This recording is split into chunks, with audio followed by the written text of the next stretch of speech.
So every time you squat, every time you get under that bar, no matter what variation it is, you're never gonna allow yourself to initiate movement until you first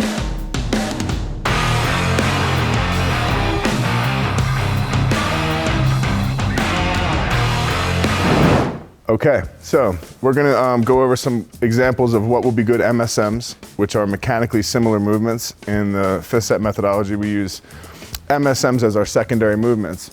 Within this method, the reason that we use that terminology is they have to be mechanically similar to the main movement in order for us to use them. So in other words, we're not gonna just pick a random movement that we think might train some muscles that will be beneficial. We're gonna actually train something that's mechanically similar to the movement of the squat. So today, we're gonna use the SS yoke bar, the elitefts SS yoke bar. This is actually what we use as our MSM also. The reason that we're gonna do things a little bit differently with squat than we would on, say, bench press, if you watch the bench press series on the elitefts YouTube, I explained that we just essentially reduce the range of motion because most of the trouble, most injuries and so forth that happen during a bench press happen on reversal or close to the chest. So by removing that range of motion with, say, a board, or like we did, we use the special bench that we have over there that simulates a floor press, or you could do an actual floor press. You're maintaining the movement, you're maintaining the setup, but it reduces the range of motion by eliminating the portion where most injuries happen. So the reason that squat is a little bit different, and why we would do actually a different movement that changes the emphasis a little bit, is that when you fail on a squat, it's almost always from someone buckling or coming out of position, okay? And the reason oftentimes that happens is they're not able to squat and move dynamically and maintain that static upper back strength that's necessary to prevent breakdown and has them coming out of path during the movement. So for that reason, something like a safety squat is actually, or a yoke bar in this example, is actually ideal because it shifts some of the emphasis towards the front, which puts more pressure. There's actually some shearing force on the thoracic. It's a great way to build that safely and throughout, and while still moving and still squatting, so you're getting additional work for everything else that's involved in the movement. We're gonna have Nick get under the bar here and demonstrate. This is something that we would use early in the MSM sequence system for my method, right? So far away from a meet, you would be doing something like this for higher reps. So it would be like more repetitions and a lower percentage. This would probably be for a set of 12 reps, these SSB box squats, but for these purposes today, we're gonna keep it a little bit lower and just, I'm gonna give a little bit more instruction. So go ahead, you're gonna get up under the bar. We're gonna use a lot of the same setup cues that we used earlier. So kind of almost straighten your body and lean all the way forward, remember? Okay, now brace, right? And you're gonna glute this, you're gonna come down and keep that brace, get those glutes under the bar and unrack it that way, good.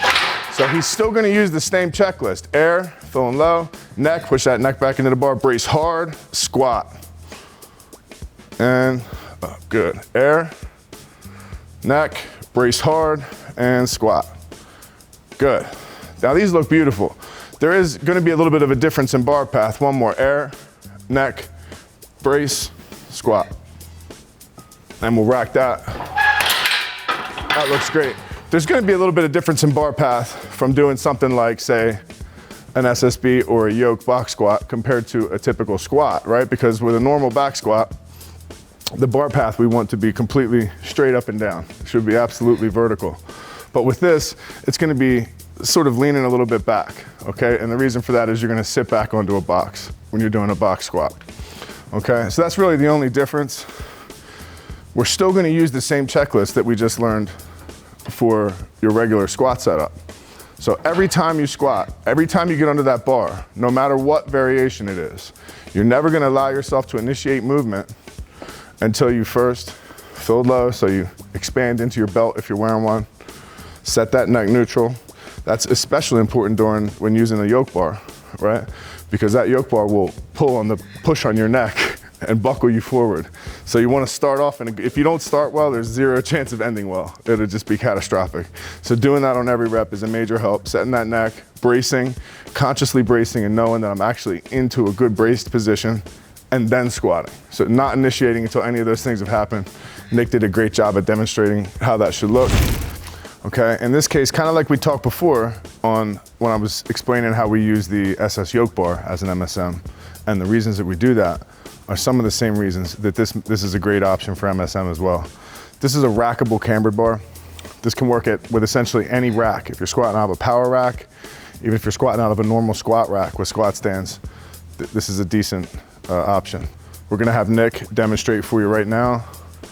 Okay, so the difference is when you have weight on a cambered bar like that, it's gonna sort of, it's gonna have a pendulum effect. So you're always fighting that. And that's gonna be, again, that's the torso and the upper back that are fighting against that, okay? That's where that stability is gonna come from. So adding an element of instability after we've done our main work, okay, we're gonna end up having to use limited weights for this. So that makes it a little bit safer, and we can take things a little bit further in terms of volume, the same way that I described that we do with the SS yoke bar. So go ahead, I want you to unrack this like you were gonna walk out a normal squat. Let's have you do that first. Now we're gonna still do your checklist, one step back. Good, and get into a position that's reasonable for you.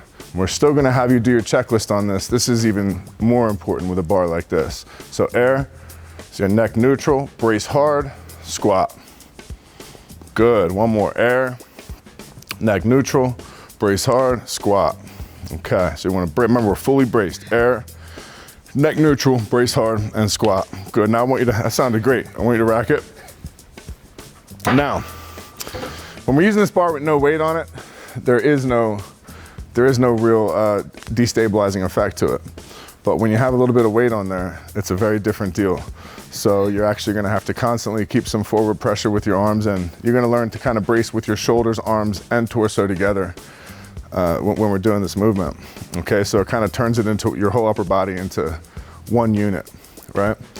And what this does is it's gonna allow you, you're fighting the instability, you're fighting to stabilize, you're fighting to stay braced and still maintain good movement, okay? We've already done a ton of squatting. You've already met, at this point in your training, when we're moving on to the MSMs, we've already done the main work for the squat. So you've already done 5 relatively heavy working sets. And then moving into this, it's not like we need to do a bunch more leg development, okay? So the load, the emphasis changing, obviously is gonna affect the load as well. This would be something also that would be very good further out from a meet. As we get closer to a meet, I think that you'd be better served with something like a yoke bar, safety, any type of safety squat. Another option would be a front squat, okay? I would consider that a yoke bar or a safety squat could be interchangeable for the purposes of MSM. In terms of making that decision is a matter of what's more convenient for you. If you're somebody who has access to an SS yoke bar, or you can afford one, I would absolutely recommend getting one, highly recommend it. But you can get the work done with just a bar if you have to, doing front squats. So some things to consider. There we go. Hopefully you guys got a lot out of these videos. And regardless, if you want more informational content, more educational content, make sure to hit the bell button, like, subscribe, and thanks for watching.